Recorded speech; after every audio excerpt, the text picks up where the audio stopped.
Hey guys, how's it going? It's Blade again from Cardio Security, and today we're looking at the Kenwood DNX5190DABS. Okay, so the DNX5190DABS. Yes, this is a huge box, so you can just about see me over the top of it, but you've got a 6.8 inch capacitive touchscreen with this unit with a CD/DVD mech above it.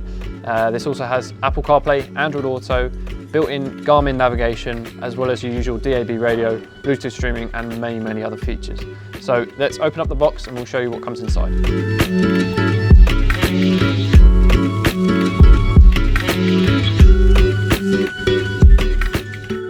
Okay, so we've opened up the box. Let's show you what comes inside. So there's a few bits here. Let's start off over here. So you have a dual USB extension. So this unit has two USB connections to it.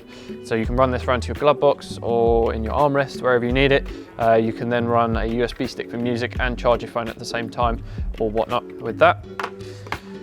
Next, you have the GPS antenna. Obviously, this unit has built-in navigation, so you will need this GPS to give you a much more accurate location. Standard issue Bluetooth microphone. Obviously said this many times, but plug into the back of the unit, clip up to your sun visor or headlining, and this will allow the person on the other line to hear you. This is the trim ring that sits around the unit once you've fitted it, if you're using the cage that comes with the stereo. Underneath that you have a wad of instruction manuals, so don't be daunted by this. It's literally just loads of different languages. There's a few different books in here, but make sure you read through this, quite important. Next, we have your main power harness. This is going to be obviously the connection in the back of the stereo, and then this goes to an ISO. So ISO is universal across the board with branded stereos. That will allow you to plug into an adapter for your vehicle, or in some cases, some vehicles have this plug already in there, so you can plug it straight in. And then we have the unit itself. Okay, so this unit is a 6.8 inch capacitive screen, but you can't really see it, so let's do the most satisfying thing in the world. Ha ha ha ha. Ha ha ha ha. So out of the box, as I've said, you've got a 6.8 inch capacitive touchscreen and you have a CD/DVD drive along the top here. You may have seen we've already done a video on the 7190, so this is a very similar unit, but rather than having a row of buttons along the bottom and a motorized screen, this has the fixed screen with the CD player along the top and the buttons along the side. So if you prefer that, this unit is better suited to you. Now, we will go through the features on the screen in a second, but let's show you this is a full-size chassis unit. So just make yourself aware that obviously it's not going to give you a lot of room behind the stereo for fitting stuff. So normal vehicles you'll be absolutely fine, but there's certain vehicles that you cannot fit a full-size chassis in, so make yourself aware of that. Now, back of the unit, as I've said, you've got two USBs, so that's where your extensions will plug into.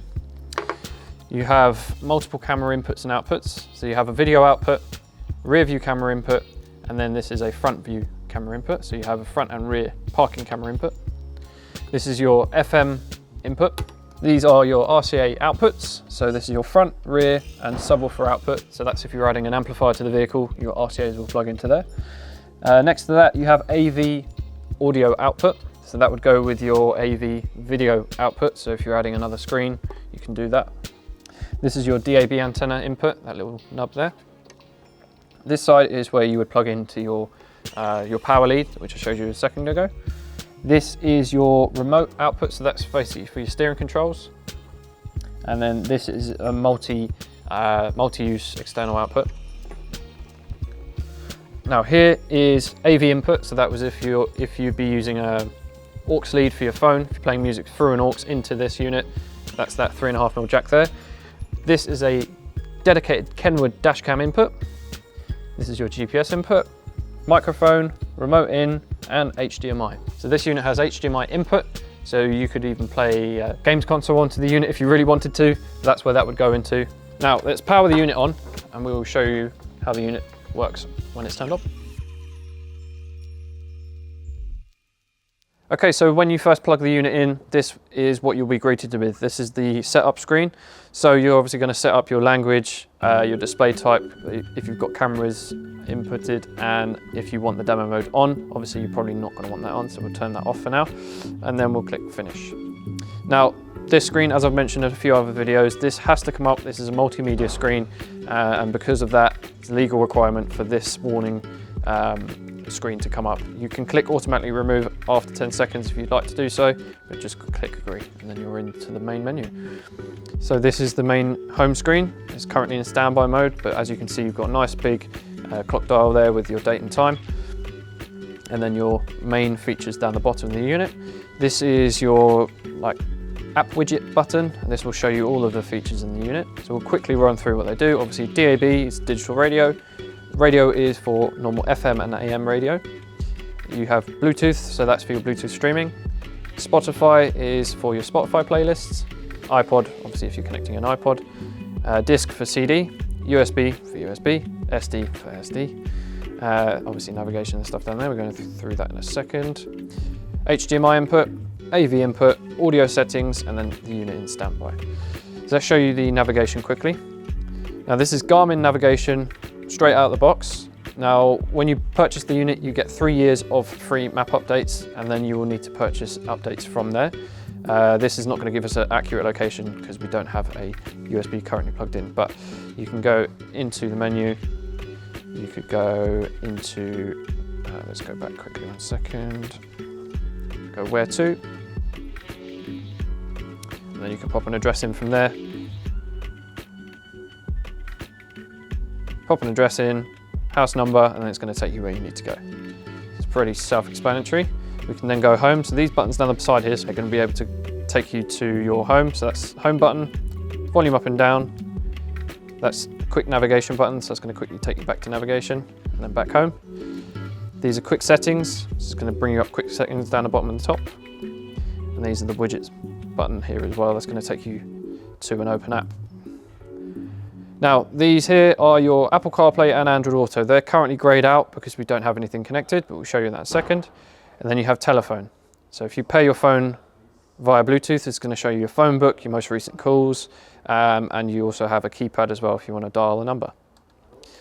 But let's quickly connect up a phone for Apple CarPlay and Android Auto. We'll show you how that works.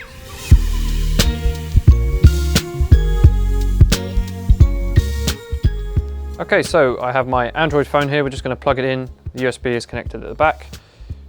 Just going to plug it in. It will charge the phone at the same time. And it's going to show you the Android Auto in just a second.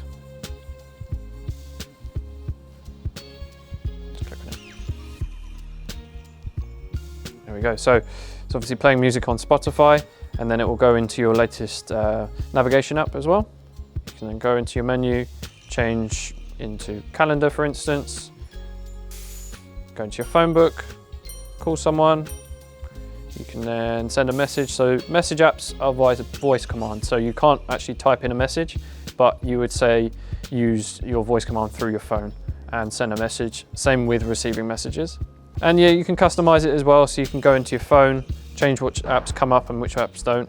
But obviously it's only going to show you the licensed apps from the phone on the screen. So just to mention, this unit is only wired Apple CarPlay, so you will have to plug your phone in. It's not wireless, unfortunately.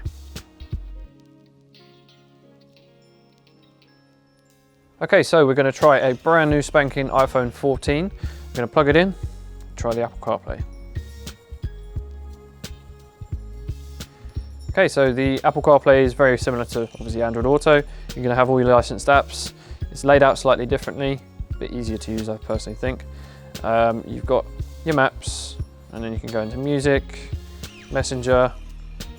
There's lots of different things you can do. Obviously add apps, take apps off if you need to. Now, one thing to bear in mind, the two USBs on the back of the unit, the black USB, so this one here, is for iPhone. The grey USB is for Android. I believe the black USB can be used for Android as well, but the iPhone only tends to work with the black one, so just bear that in mind.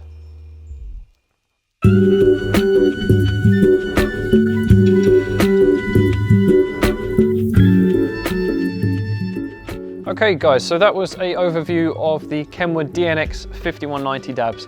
Now, as I've mentioned, we have done a video on the kind of big brother of this unit, the 7190. That unit has the motorized screen and a slightly bigger screen with the buttons along the bottom. So if you'd prefer something like that, then make sure you check that video out. We'll have it linked down below. But that's pretty much it. Now, just to quickly run through the features on the unit. Obviously, you've got built-in navigation, Apple CarPlay and Android Auto via wired USB connection. It's not wireless, unfortunately. DAB radio, Bluetooth streaming, HDMI. This unit has high-res audio output as well, so you can stream LDAC through a DAC player if you want to do that. Obviously, many other features as well. Very, very good unit, especially for the price point. And for up-to-date pricing, make sure you check out both of our websites. That's Carl Security and the Tuning Store. That's it from me. Make sure you like, share, and subscribe. We will see you in the next video.